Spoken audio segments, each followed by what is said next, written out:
If you've joined us before, you know this is our excuse for having a great conversation with friends and colleagues and leaders around the global health and development community who are, of course, scattered all over the world right now due to the pandemic. And we find an excuse to get them all together and hear their take. And I'm really excited about today's conversation. We've got some incredible leaders, people I would love to hear from. And we're excited to bring this conversation to all of you who are following this online on LinkedIn and on YouTube Live. Thank you for being part of this. If you've got questions as we go along, throw them in. We've got a special guest joining us halfway through. I'll tell you more about a little later. First, let me just tell you who we have. You all, I'm sure, recognize this group. We've got Peter Sands, the Executive Director of the Global Fund to fight TB and malaria and HIV.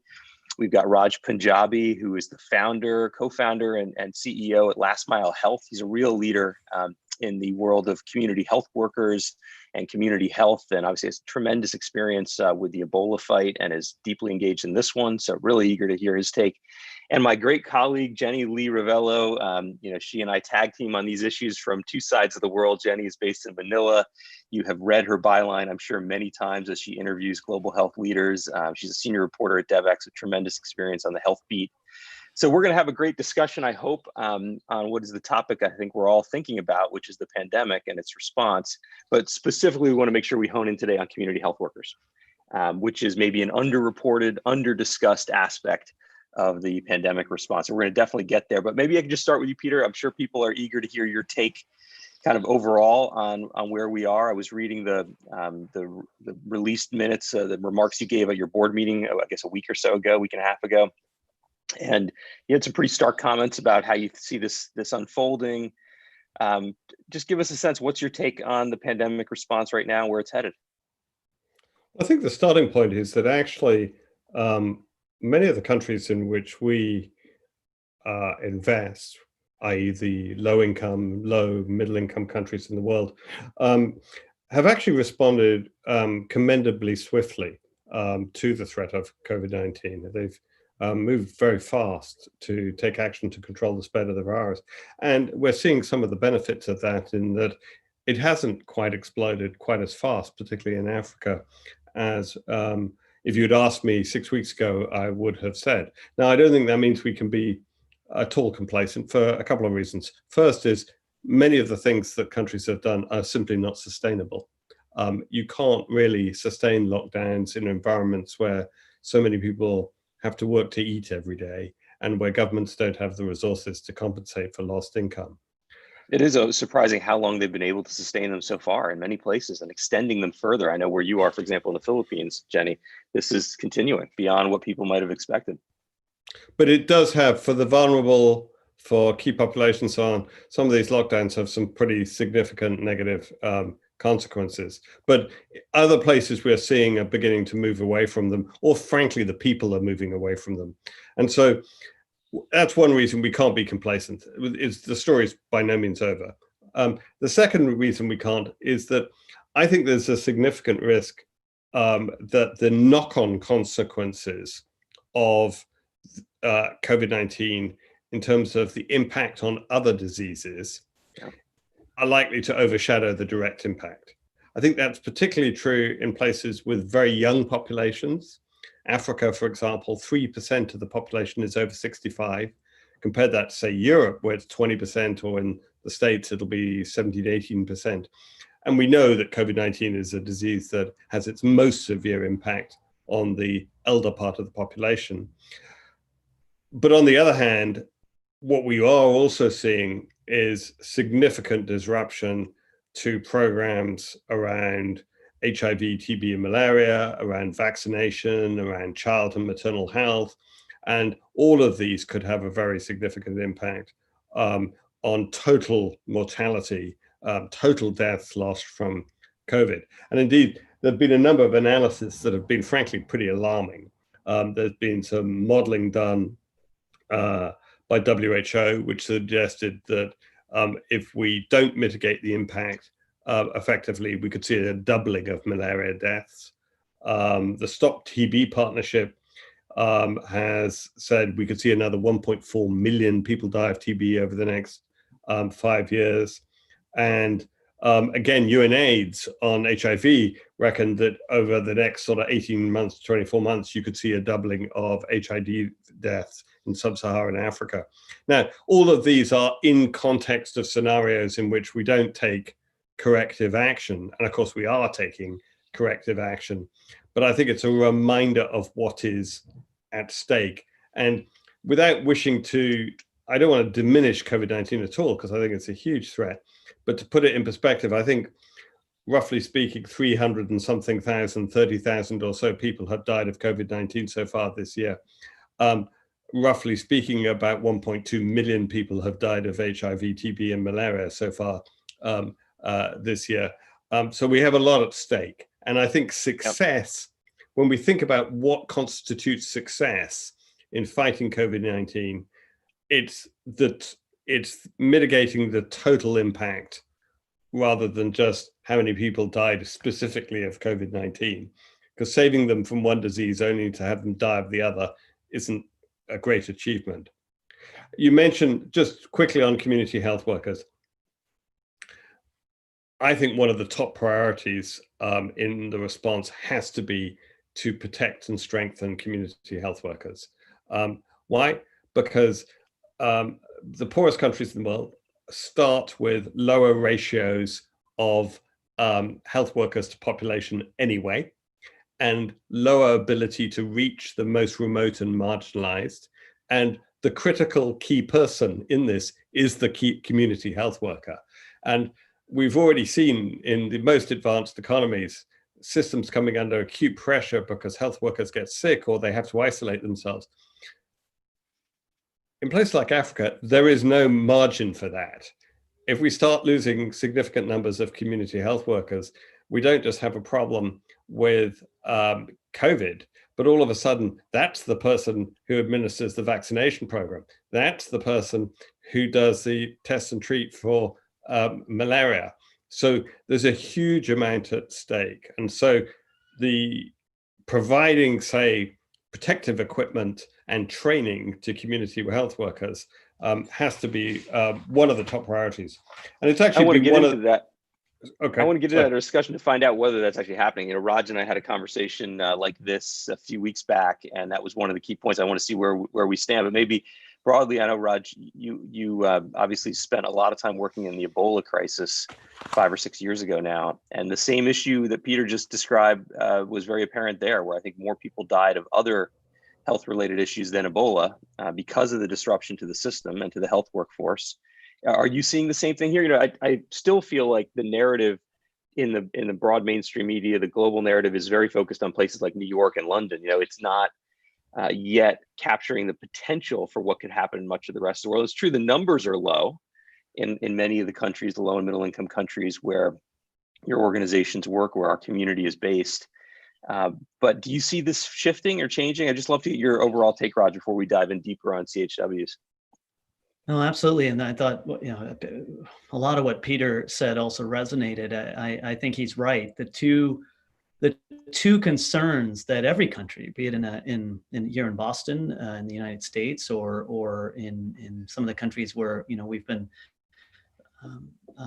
privileged to work with the Global Fund in support of our common country partners, places like Liberia, Malawi, Ethiopia, and Uganda. I mean, any one of those countries has two objectives. One is to achieve and sustain viral suppression, right? To box in this virus, to move from having the virus put us as humans on lockdown to put the virus on lockdown. And the science around that is very clear. You have to test, you have to trace those who are exposed to the virus to make sure that they're supported. Those who are sick and can be isolated at home ought to get the support they need. And those who are sick and need hospitals ought to be able to get there and get the oxygen therapy and other components that they need. So that's one key objective. The second is, of course, to prevent this collapse of the primary healthcare system. And you're right, we saw that this was an issue during the Ebola epidemic. Very different illness, very different viruses. One is a respiratory pathogen, for instance, in COVID. The other transmits person to person by touching the body or contaminated bodily fluids in the case of Ebola. But in both of those cases, and Peter knows this so well from all the pandemics they have dealt with for many years, you have to have really good infection control. If you do not have infection control at the community clinic level for the nurses and the midwives, who are the ones caring for patients with malaria. And if you don't have it, as Peter, and I'm so glad to hear you say that, Peter, because I think your voice and leadership on this is absolutely vital, that you have to also protect that first responder, the community health worker in the community. They are indeed the ones doing the majority of malaria diagnosis in rural areas. In, Global Fund and we and our friends at Co-Impact have partnered with the Liberian government for several years now. 5,000 community health workers there are doing, over 1 million diagnoses for kids with malaria every year. You've got to be able to protect those workers on the one hand, so that they can do the screening for COVID, but on the other hand, so that they can continue to provide a modified version that's safe of malaria testing and treatment. If you don't, those kids stop getting tested and treated, and kids start dying from malaria.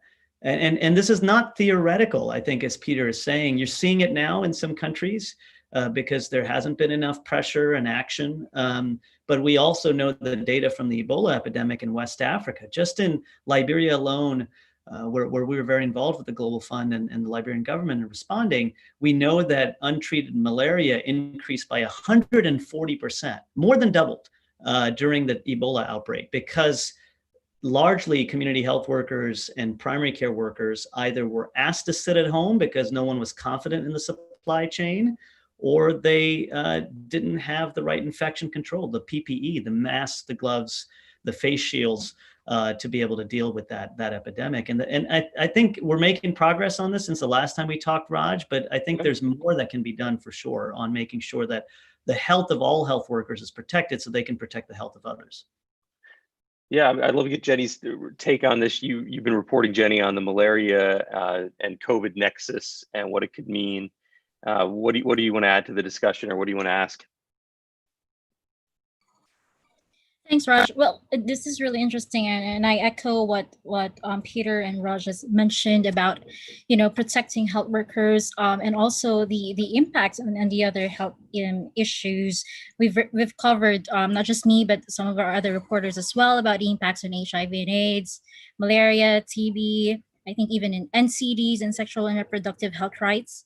And one of the things that because we're talking about community health workers and these issues, I just want to say, when we talk about health workers, that includes community health workers, but whatever health workers are experiencing in different parts of the world, maybe double the impact on community health workers. Raj has mentioned about the lack of PPEs. We're seeing that in some of our major hospitals in low and middle income countries.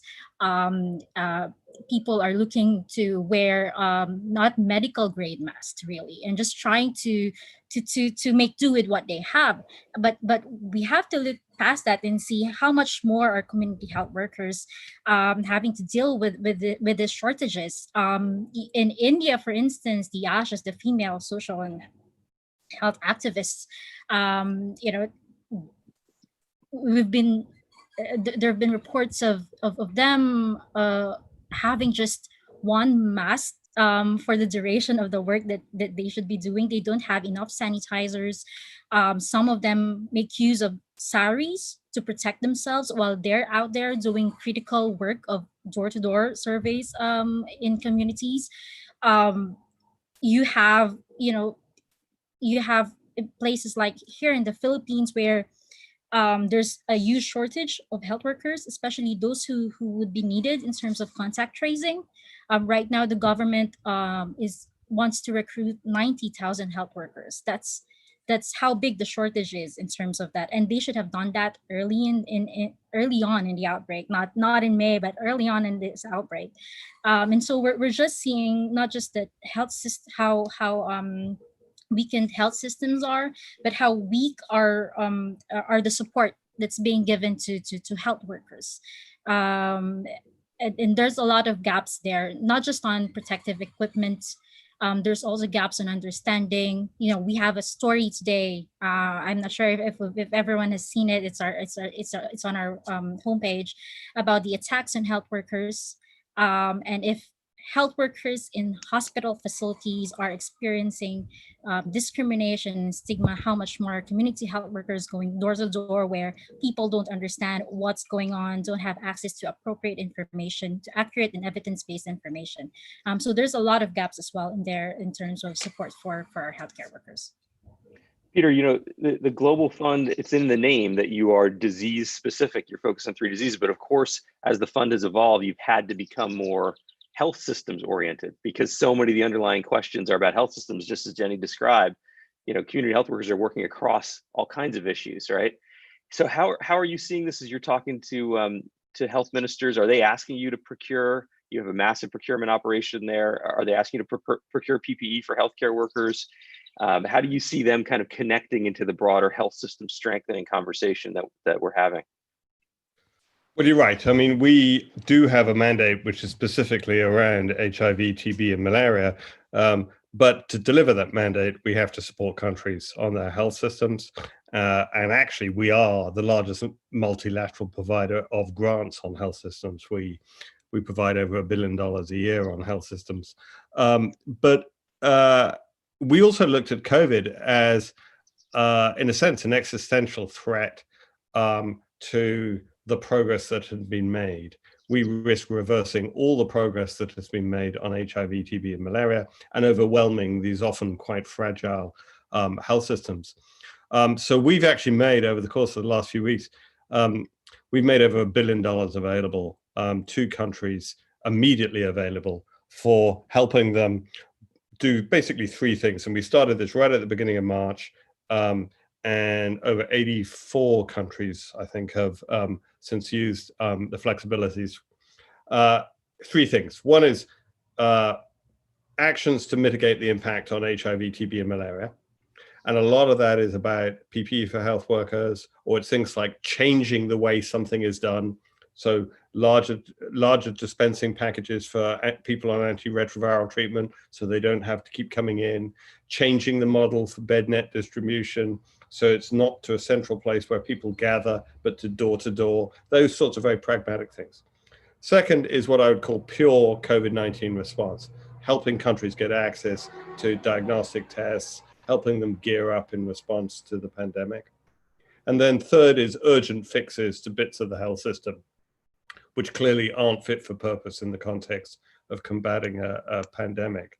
And so we're working very closely with our partners on the response to COVID, but a response where it's a broad approach. It's not just narrowly looking at the direct impact of COVID, but it's looking at the broader impact on the health system and on the fight against the other diseases. Can you just say a word about that third thing? I'm not sure I understand it well. You said bits of the healthcare system that really are not fit for purpose now, and we're dealing with this kind of respiratory pandemic. What do you mean?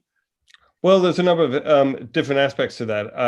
A good example is the requirements for infection control in healthcare facilities. When you've got infection control should, in a sense, have been better anyway.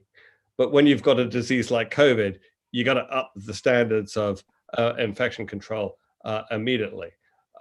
Another one would be that laboratory facilities are coming under huge pressure.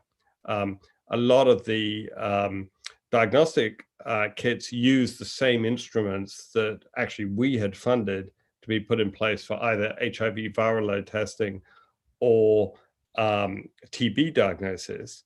But you can make the machines run double shifts so that they can be doing what they were put there to do and doing COVID testing.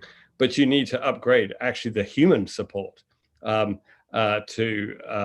support these. So there's quite a lot of issues around key bottlenecks within the system or capacities that need to be enhanced. I'll give you another example. We've been funding the addition of a specific COVID module to the health management information systems that most countries use. So that there's, what we didn't want was for them to be tracking COVID on a completely different independent system that doesn't link to the rest of the health management information. So those are sort of examples of those kinds of things.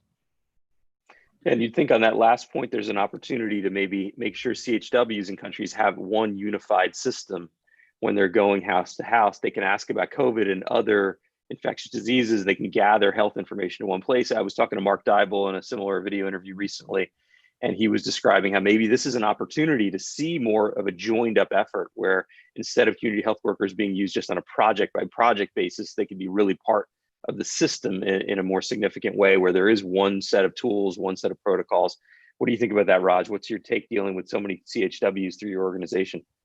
No, I think that's again, just being very data driven. It is, you make better use of your money that way. And I think you also have a better impact against those, again, two objectives of achieving and sustaining viral suppression and mitigating the collapse of the healthcare system so that patients with HIV, tuberculosis, malaria, maternal patients, others get the care that they need. And so to have an integrated system to unite epidemic prevention with primary healthcare, right? To unite prevention with care is a strategy, but it has real impact on the ground. Let me just give you an anecdote for a second, that example that might help bring this together. So in Liberia, Peter's team at Global Fund and we at Last Mile Health have been collaborating under a partnership with the Liberian government for many years. In fact, we've been joined recently by our colleagues from Co-Impact, the collaborative philanthropy organization, to increase that investment.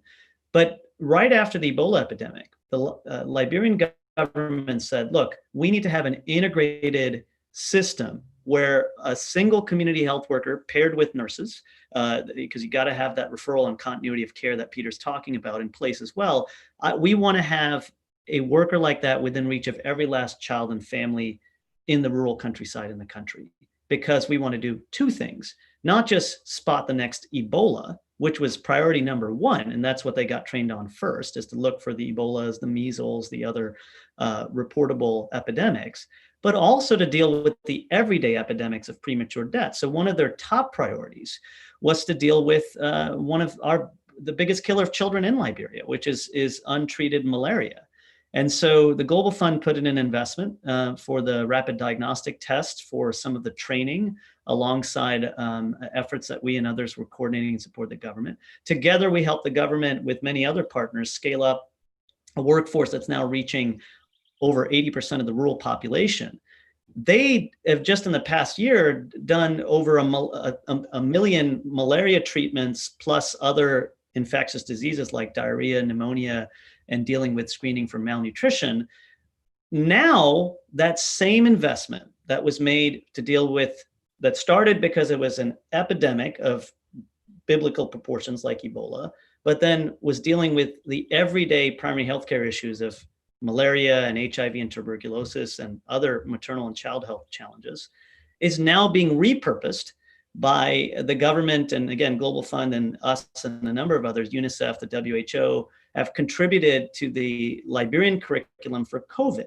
So all of a sudden, that first module that was focused on disease surveillance by this national community health workforce of now growing to about 5,000 has been modified to include COVID screening questions, right? And so you're not having to invest in hiring the workers again. You're not having to invest in building the information systems again. That's actually investment that the government of Liberia, the Global Fund, other philanthropies, nonprofits like us have tried to put in.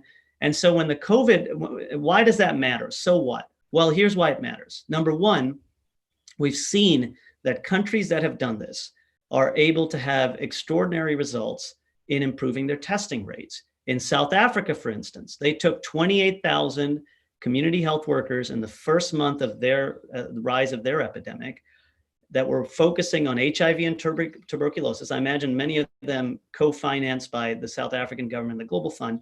And they said, look, we're going to ask to retrain you to focus on COVID screening, to add to your symptom questionnaire.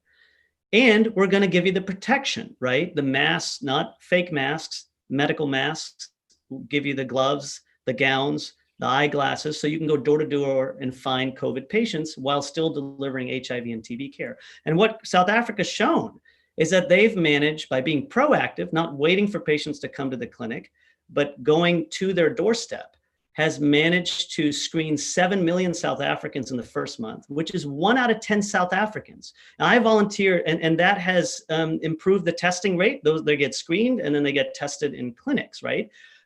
You know, in the United States, just by comparison, where we've had 100,000 deaths from COVID. I was volunteering in the clinic a couple of weeks ago.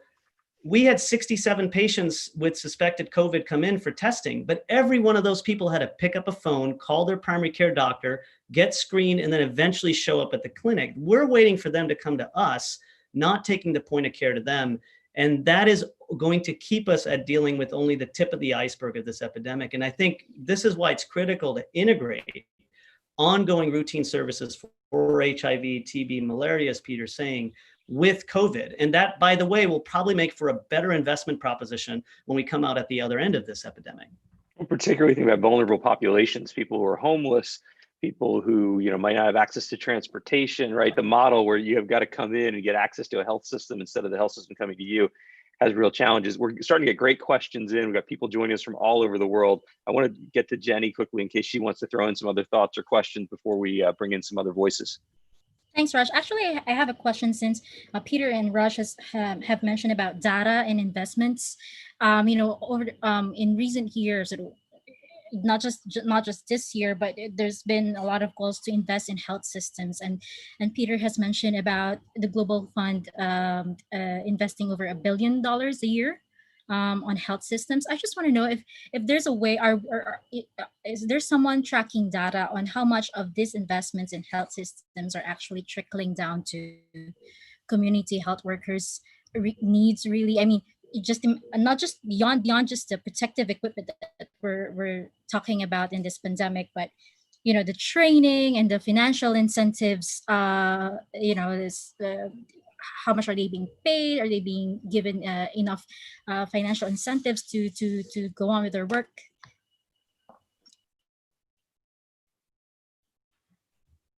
Raj, do you want me to take that one?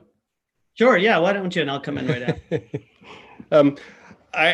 Look, certainly in terms of what the Global Fund spends on health systems, we publish what we spend and how it's, we publish a disaggregation of the different types of spending. What I would say though on community health workers is that the spectrum of the, how would I put it, how well community health workforce systems and structures are set up across different countries is massive. I mean, we have the kind of thing that Last Mile Health has been doing and that we've been thrilled to be partners with in Liberia, which is using data and management incentives and management monitoring and all that kind of stuff in an extremely effective way. We've had other countries that have done really exciting and interesting things, and there's a lot that countries can learn from each other. We also have countries where the country itself has no idea how many community health workers it has, let alone how many of them are actually doing what I've been in places where you go into a facility and there's a bunch of people there who are working very hard but aren't paid and aren't on the books. But there are also a bunch of people who are paid and are on the books who aren't there. You know, that's a completely different situation from the kind of systems that you see Last Mile Health working with in places like Liberia, or you see in Ethiopia or Rwanda or Kenya or South Africa. So you've got very differing levels. And I think you can either see that as a problem. Actually, in some ways, I see it as an opportunity, which is that if we could get some of the demonstrably proven best practices into some of the places which have rather more sort of rudimentary systems, the uptick in health outcomes would be enormous. And a lot of this stuff we know how to do. It's just a question of getting a combination of the political will, the implementation capability, and some money to make it happen. Yeah, just on that point about money, I know, Raj, you want to jump in, but I just want to make sure we get this voice into the discussion. We have somebody from Somalia joining the conversation who said, we're trying to provide that link between healthcare, community healthcare workers, and the most vulnerable communities, but it is sporadic and inconsistent because of a lack of funding. So just to kind of echo what Peter said and ground it in a specific reality. Thank you for that comment. Go ahead, Raj. Well, I think Peter's making a key point here. There's such variation. There are formal, professionalized community health workers in some countries, and they're informal workers where they're typically not even paid. And I think the guidance that we now have from the World Health Organization through its optimizing community health systems guidelines, which are available on their website. We're also have developed a platform to teach that to 50,000 people across community health systems leaders in almost nearly 200 countries through our Community Health Academy platform, which is an online training system. We're seeing that there's a receptivity and there's a method through which, even during this crisis, in fact, definitely needed during this crisis, to do really 4 things to upgrade your community health worker efforts from 1.0 to 2.0, if I can say. And they come down to 4 simple S's: skills, supplies, supervision, and salaries. If you can upgrade the way these workers are upskilled, if you can upgrade the way their supply chain works, if you can upgrade the way they're supervised, and if you can ensure that they're paid salaries, and again, that varies by country and by grade of scope and service, but the idea of community health workers receiving financial compensation and a contract is no longer a radical idea. It's in fact the norm by the World Health Organizations in their guidelines as the 2 strongly recommended areas. So if countries can take the opportunity now to do that, we've been talking with the African Union colleagues. They have an ambition to help Africa member states hire and train 1 million community health workers. And they want to get more assertive about that now, because what they're hearing is that the countries like Liberia and Ethiopia, for instance, where we're working, where this workforce of over 30,000 health extension workers have done 3.3 million home visits, screened 2.2 million people for COVID, and have not only done that, but continue to deliver primary healthcare services, including for malaria and maternal and child healthcare. Those countries need to put more funding into those workers, specifically around protecting them, right? We're still seeing an exclusion of some of those formal community health workers, the professionalized community health workers, to be included in PPE projections, right? And I think this is an opportunity for the Global Fund, because what Peter's just said so emphatically earlier, that this is one of the most important interventions, is to protect the health of all health workers, including community health workers. And you make sure that the budgeting actually reflects that the PPE, and I'll give you an example. In Liberia, we've been working with our colleagues at Village Reach and the government of Liberia, and we're finding that quantifying this it can be a challenge, right? So we've developed an open access quantification tool for anyone who wants to download it. You can go to our site or Village Reach's site. Done it in collaboration with the government of Liberia. This is the tool we've used to quantify the number of gloves, masks that are needed, for instance, for community health workers. And this is how it looks and sounds if it's being done. In Liberia, we helped the supply chain management unit of the Ministry of Health to quantify 1.1 million masks needed for health workers responding to COVID over 3 months. Amongst that, 39% of these are quantified masks expected to be allocated to community health workers who are doing both COVID screening and supporting ongoing routine services. If it doesn't sound like that, we probably haven't done enough to quantify. As Peter said, the funding's there. It's a matter of how it's allocated and whether it's prioritized to support those workers. So that's priority number 1. Where there are the workers, we need to make sure they're protected. Quantification tools exist. Many of us, through groups like the Community Health Impact Coalition, are willing to provide open, free technical assistance services to help. But the second priority then is a lot of countries, as we're hearing from our African Union colleagues, for instance, just in Africa, don't already have strong community health systems in place. They're not, for instance, paying these workers prior to this crisis. So how much should they pay now during the epidemic? What do they do if they pay these workers now? Are they going to have to take on that payroll after the epidemic? So these are areas that where countries ought to be thinking about 2 things here. One is, you can't get out of this without a community-based approach. Every outbreak starts and stops in a community. It's not an option. If you want to speed it up, achieve suppression, and keep it there, you've got to bring testing services closer to your people. You've got to bring isolation and support services closer to them. You've got to refer those that are sick to the hospitals. Otherwise, this will keep spreading. So the second thing, though, you can argue is that the economic case is very powerful prior to a pandemic that's delivered a massive economic blow, in that a lot of countries are facing unemployment challenges. Here's an opportunity to give the health sector a chance to contribute to your job creation agenda and become an investment, right? Liberia, Ethiopia, South Africa, these tens of thousands of community health workers are some of the largest job opportunities for some of the poorest communities in those countries. That has become more important now because you're hearing pressure, if you're a finance minister, from your head of state, reopen the economy. And in the meantime, you're hemorrhaging job losses. So here's an opportunity for you to get past the false narrative of saving lives versus saving jobs and say, look, through creating jobs, we can save lives by creating jobs for armies of community health workers. So I think these workers should get paid in those countries now, and it will become a super valuable investment, not just for health, but for the economy itself. We've got lots of great questions flowing in. I want to try to get to some of those, and we have another voice I want to add to the discussion. So, Peter, maybe we can just get your take on this, what you're thinking now. I see you nodding along with Raj. And Raj, you brought up, I'm glad, the point of the African Union and African CDC's goal to get 1 million healthcare workers, community healthcare workers in Africa. We had a question from Malaria No More come in exactly on that point. They wanted to get everybody's take on it. What do you think about that, Peter, as well? And any other thoughts you have before we move to some other questions and another voice?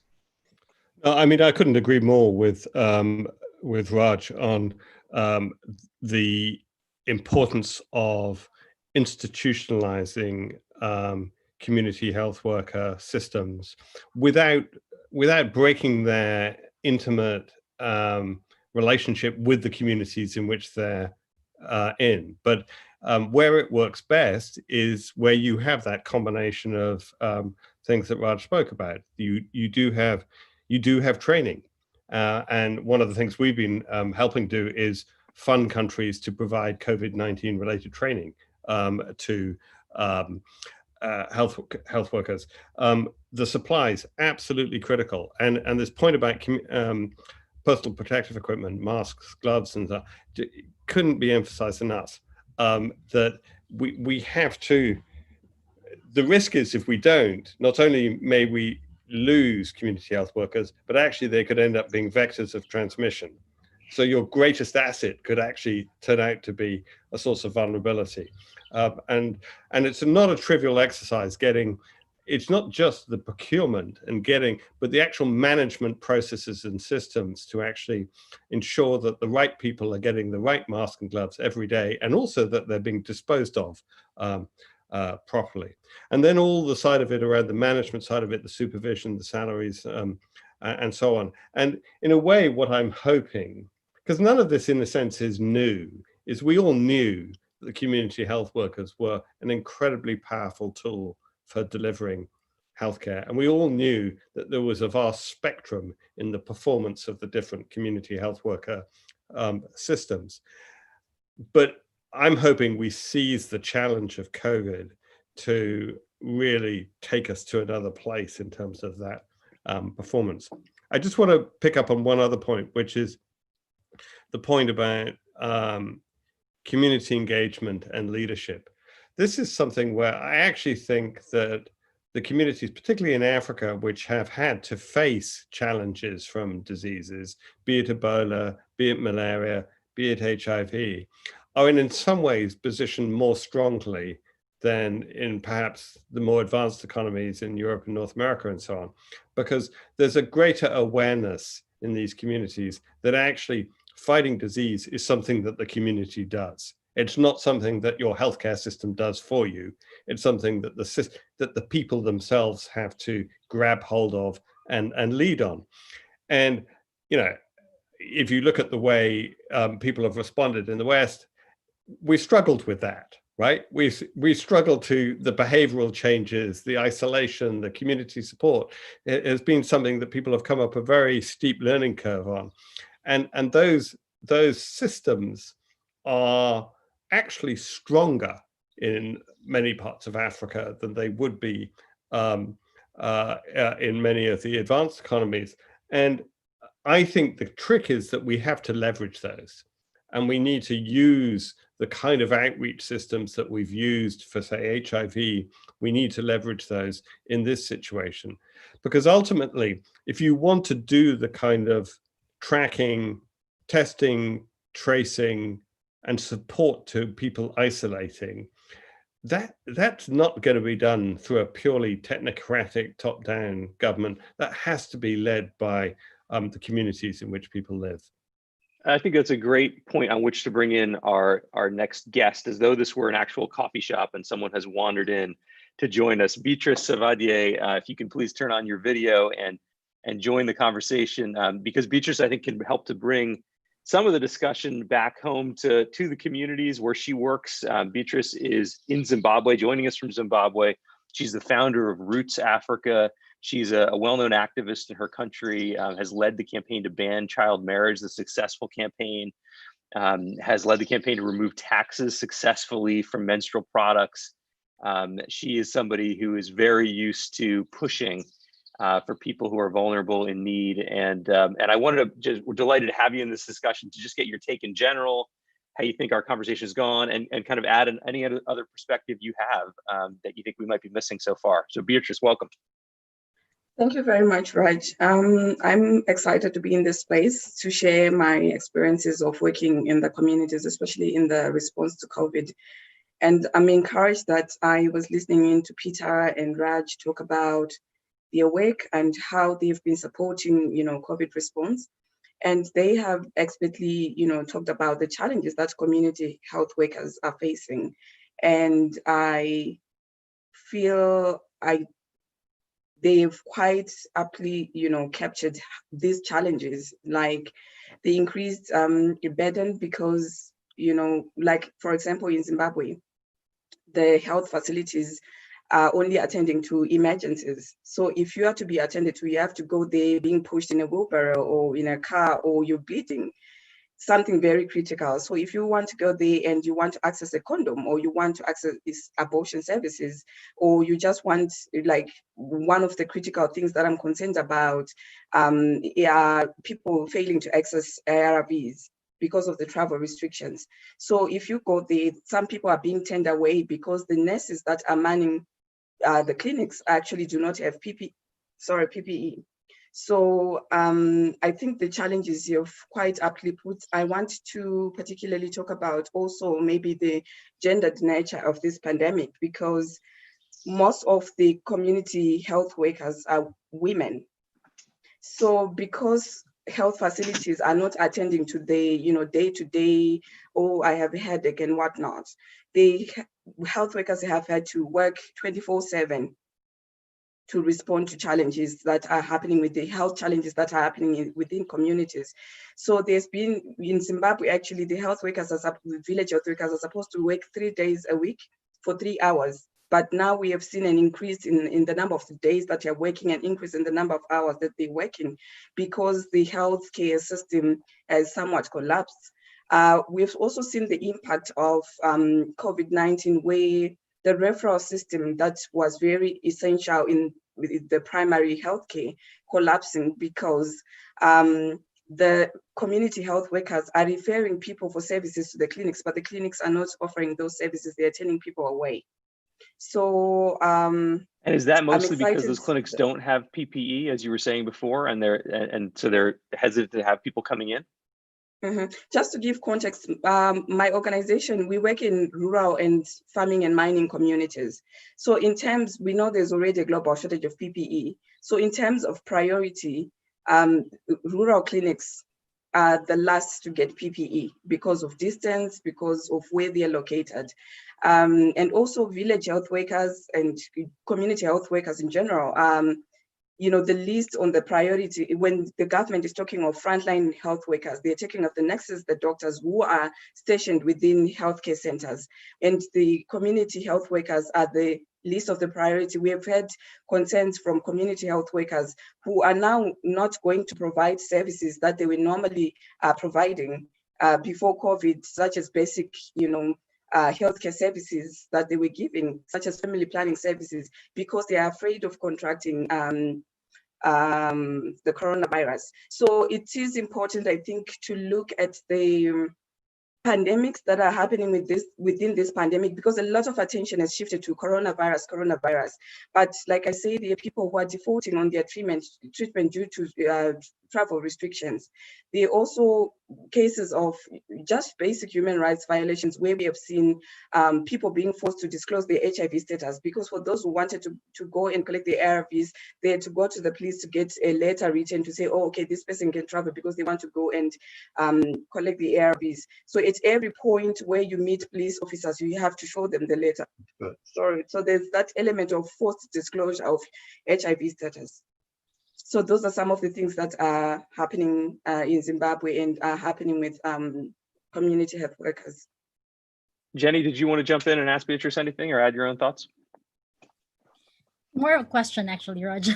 I wanted to ask, because there's been an increasing talk about discrimination and attacks against health workers. The ICN just so I don't have an exact figure how many, but we've seen reports of this in different parts of the world. I wonder, in Beatrice's case, how are you sort of dealing with that in Zimbabwe? Sorry, Jenny, you say there's been an increase in what? Attacks on health workers and discrimination. So within the work that we're doing, we haven't had issues of attacks on health workers that we have recorded. So the stigma normally is around not community health workers per se, but people working within health institutions. Got it. Yeah, listening to this discussion, Peter, on PPE and what you were saying earlier, Raj, about it sounds like we may need to be thinking bigger than we were before, right? And this is something we've been looking at Devex, and as we've been doing our reporting. Are there big initiatives? Peter, you talked about the Global Fund putting out $1 billion quickly. There seems to not be many other examples like that, and health systems that need to be strengthened. Where do they turn? Rural clinics, where do they turn? Isn't this a moment when we could be going out and leaders in the world could be going out and saying we need to raise up a new global fund or fund more to the global fund or to other institutions that would significantly add billions of dollars annually to weak health systems that otherwise are going to really suffer? I mean, you said something, Peter, in your comments to the board that was pretty striking. Basically, that there's a real chance that we'll figure this out in the West. This pandemic will spread and get worse in low and middle income countries, and that in the future it'll be sort of like the Global Fund for HIV, TB, malaria, and COVID. That this won't go away. That we'll miss this window. And so I wonder what your take is on that, Peter. What is your kind of call to the big donor countries, to the major institutions that maybe could be stepping up bigger than they are today?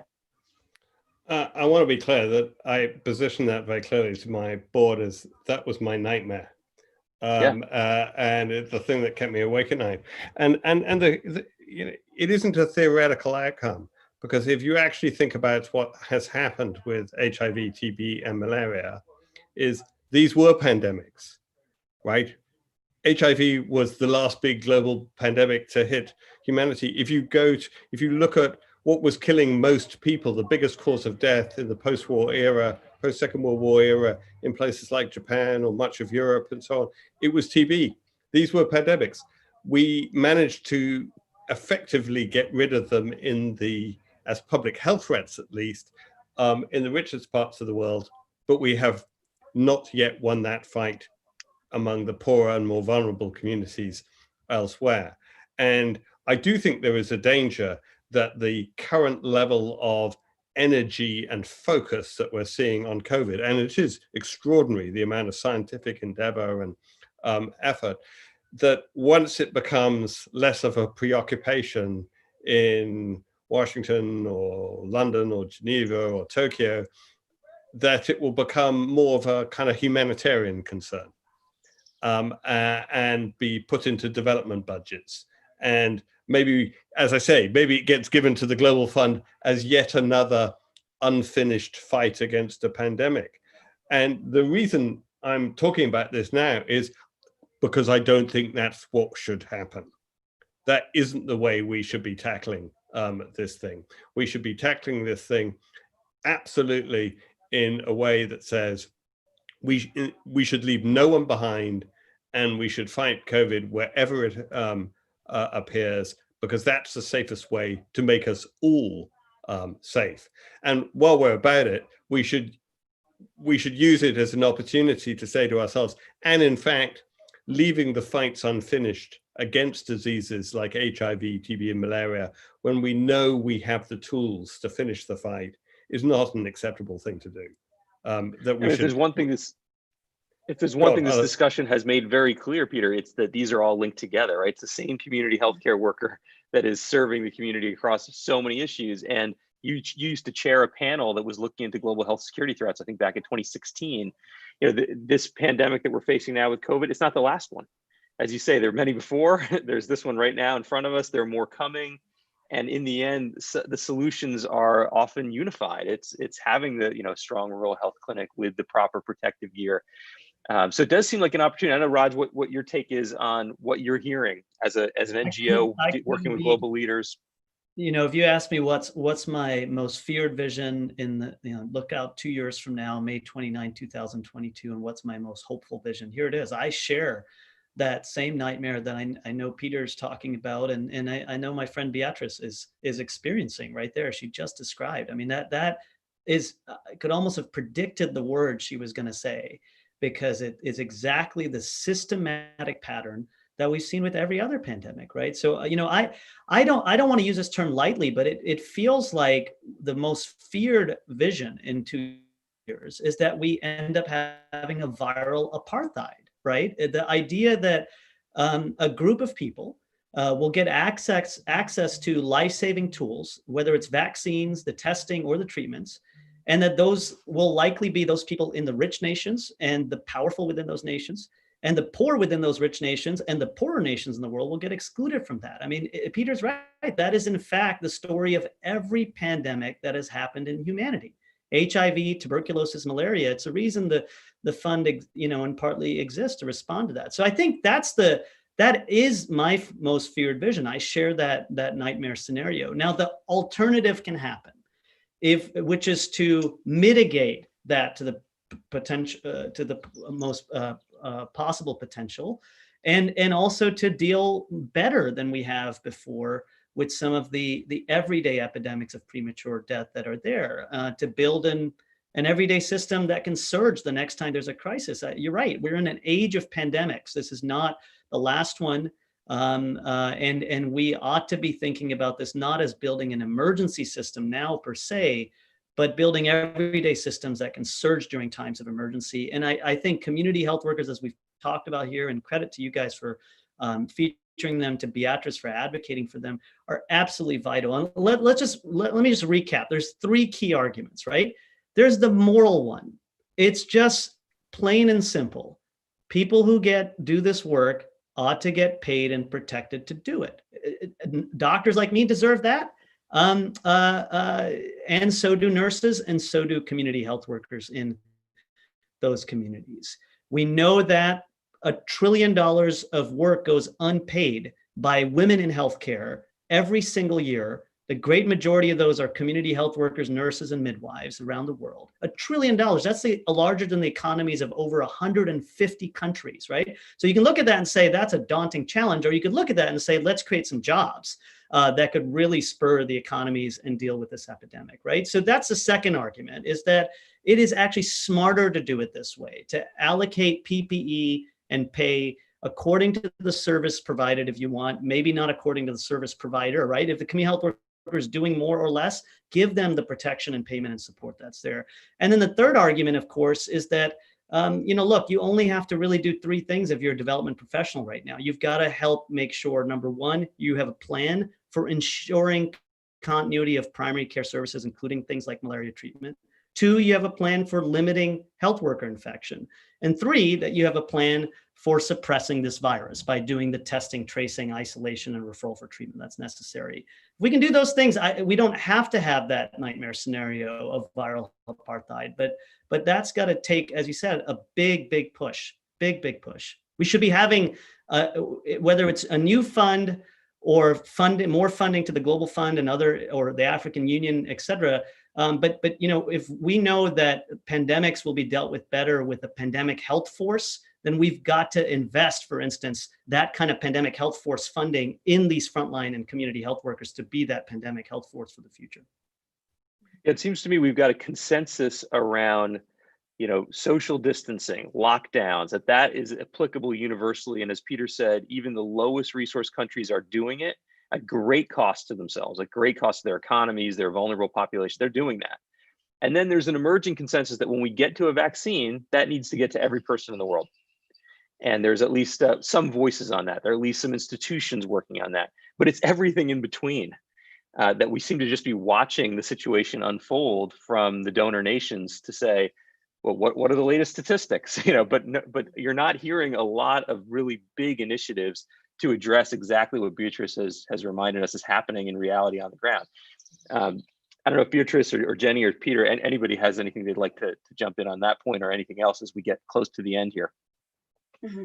I just wanted to quickly talk about my concern around a lot of meetings that are being held to talk about COVID and analyzing it and talk about problems. And there's no swift action that's happening to address, because I was actually, elated to see that Peter is aware of the challenges that community health workers are facing. Raj talked about them as well. So my concern has been there's no swift action to support the community cadre, because in Zimbabwe, we've seen a lot of emerging community infections, which means that we need to make sure the community village health worker is equipped with knowledge, is able to, respond and support the COVID response. But the trickle down in terms of resourcing has been very frustrating and at a slow pace. I saw in the comments, I think it's Dalion who was talking about the situation in Somalia, that they've tried to respond. It's the same with us. We've tried to respond. We are a community organization. As soon as lockdown was announced in Zimbabwe, we were right there in the forefront. Big organizations were closed. They were saying we are working from home. But it's small organizations like ours that are right embedded within communities that are having to do that response. But in terms of funding, it takes forever to get, funding because this is almost an urgent action that is needed to respond to COVID. The same for community health workers. We know the situation, we have expertly talked about it now, but in terms of then getting the resources to them so that they're able to respond, I would say it's a bit slow and frustrating. And Peter is right in talking about we don't need to leave anyone behind. And Raj also talked about we need to be going to where the people are, not to wait for them to come to us. But the situation has not been the same in Zimbabwe. We have worked with sex workers where we went to distribute food bags to them, because in terms of response for social safety nets, the government is not prioritizing them as people who are in urgent need of food. So when we went there, they were saying they don't have condoms because the traditional organizations that provide condoms are closed. So those are some of the issues. And my wish is that the funding partners, Peter and colleagues who are also watching, that there be urgent action to support community health workers, so that we don't take a lot of time over analyzing over when the pandemic is actually happening and people are getting infected and people are defaulting on their HIV treatment, and when people are getting infected with malaria or dying from malaria. I'm looking at the clock because I know we only have a couple of minutes left. It's hard to believe this great conversation is moving so swiftly. Jenny, did you have any questions or thoughts you wanted to add in as we get near the close?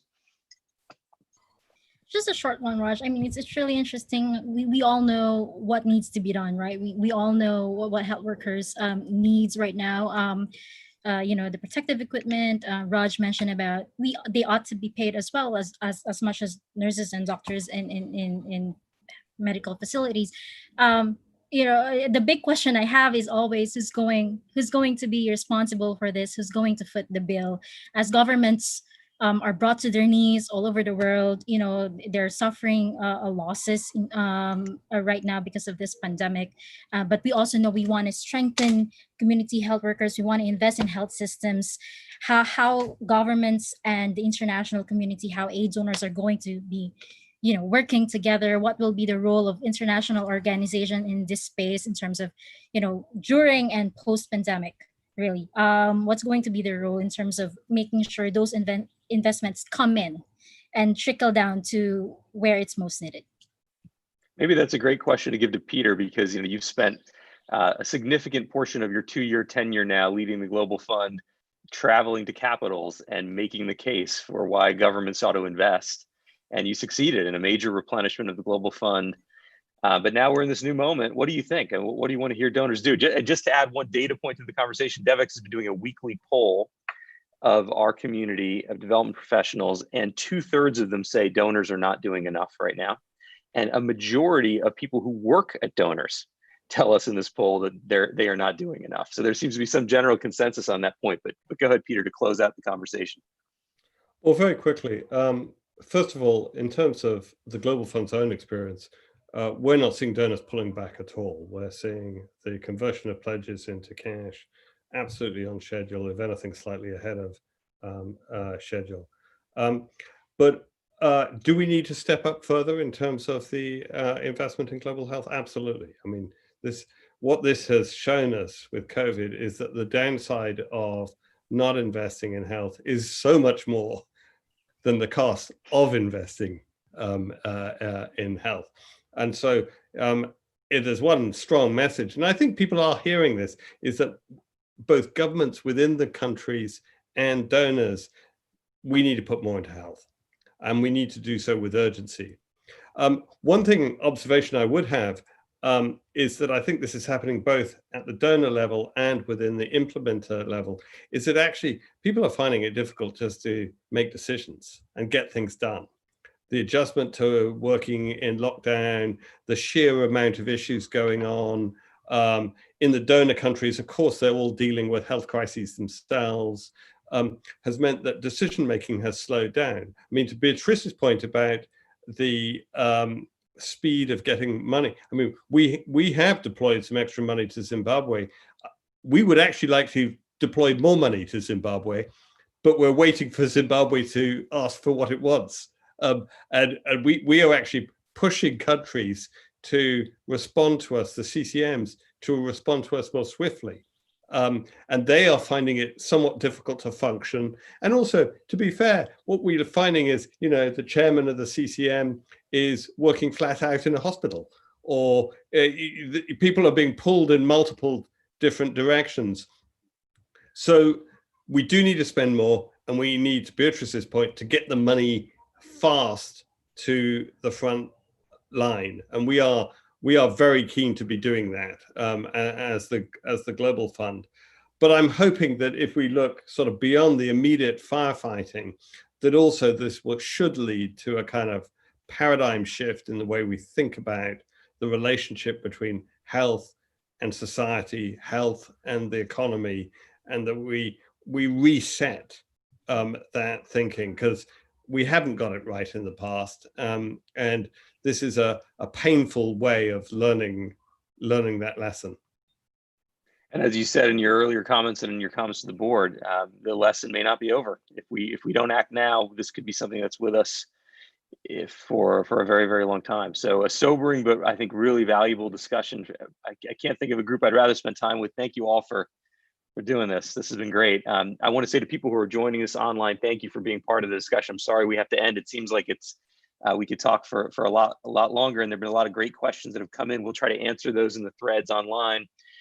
If you're interested in this topic, which I'm sure you are, Devex has just launched with a group of incredible partners a campaign called Duty of Care, which is all about frontline healthcare workers, community healthcare workers, and hearing their voices directly. It's pretty remarkable website. You can go there and listen right from community healthcare workers and hear from our journalists around the world about what the situation is like in places like Zimbabwe and elsewhere. So check that out if you get a chance. And really appreciate all the support from people all over the world. We have people joining us from countries all over the world right now for what to me is one of the most important conversations we ought to be having. So thank you for making time during this difficult moment to do this, Peter and Raj and Jenny and Beatrice. We really appreciate it. Thanks, everyone. Thank you. Thanks so much. Thank you. Thank you.